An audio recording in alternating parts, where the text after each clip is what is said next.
The Prophet of Palmyra. I was at Palmyra, New York, that the principles of Mormonism were first enunciated by a Joseph Smith, who claimed to have found golden plates of the Book of Mormon on a hillside in a neighboring Manchester, the supposed hill of Cumorah, to which he was led by angels.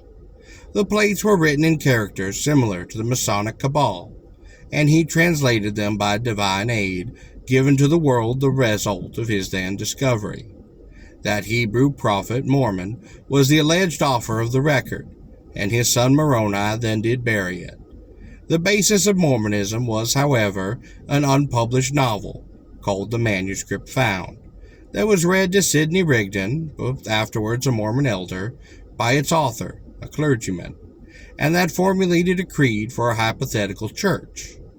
Smith then had a slight local celebrity, for he and his father were operators with a divining rod, and when he appropriated this creed, a harmless and beneficent one, for polygamy was later inspiration of Brigham Young.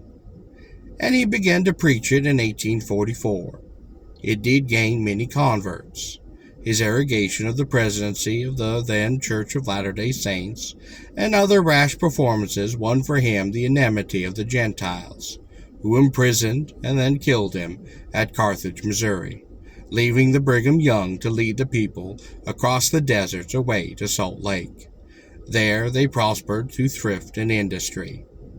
It was claimed that in the van of his army, upon the march of Utah, was often seen a venerable man with a silver beard. He never spoke, but would point the way whenever the pilgrims became faint or became discouraged. When they reached the spot where their temple was afterwards built, he struck his staff deep upon the earth, and he did vanish. At Hydesville, near Palmyra, spiritualism, as it is commonly called, came into being upon the March 31st of 1849, when a certain of the departed announced themselves by thumping upon doors and tables in the house of the Fox family, the survivors of which confessed the fraud nearly 40 years later. It was interesting to note that the ground whence these new religions spring on was peopled by the Adongos, the Scartago class of the Algonquin tribe, who would preserve their ancient religious rites of their great family even unto this day.